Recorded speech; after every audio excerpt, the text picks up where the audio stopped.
Je dirais que ce qui monte, c'est mon besoin d'être apaisé euh, et de transmettre les façons d'être apaisé au plus de monde possible.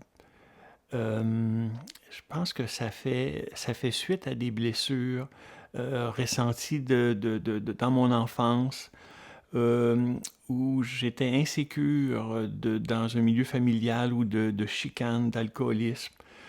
Et dans ce milieu-là, j'ai perdu mes repères. Euh, Justement, je me sentais insécure et j'avais peur. Je pense que la peur a continué de rester là, de grandir en moi.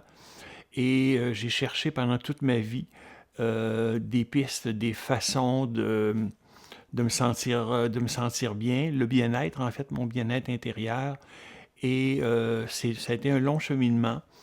Ce que je constate, et pourquoi je suis engagé dans le parti avec cette philosophie-là, je souhaite ardemment que nos jeunes et toutes les couches de la population puissent avoir des outils, développer des outils beaucoup plus tôt que dans l'âge où on commence à avoir les cheveux gris, pour vivre une vie plus épanouie, une vie vraiment pleine de sens, une vie où on se sent bien, où on vibre et où on peut exprimer le vivant qui est à l'intérieur de nous.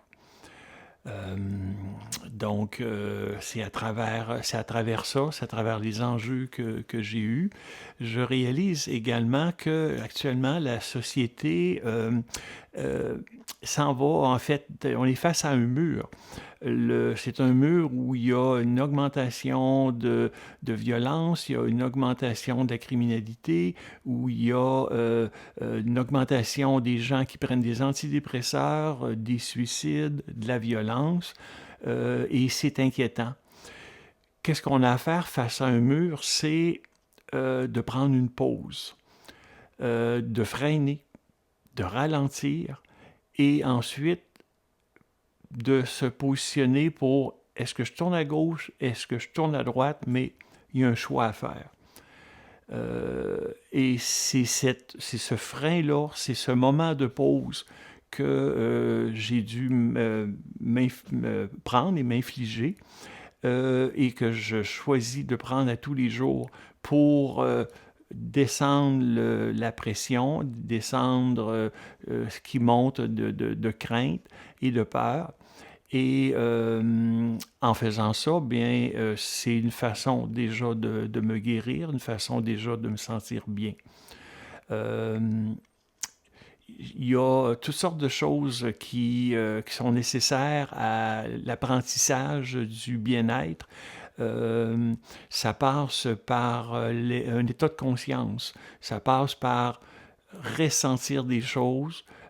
Justement, quand on prend le temps, il y a nos cinq sens, il y a qu'est-ce que notre corps nous dit. C'est dans les moments de paix qu'on peut faire ces choses-là. Donc, de ressentir à l'intérieur de soi. Euh, Fait que là, c'est ce que je vois à court terme.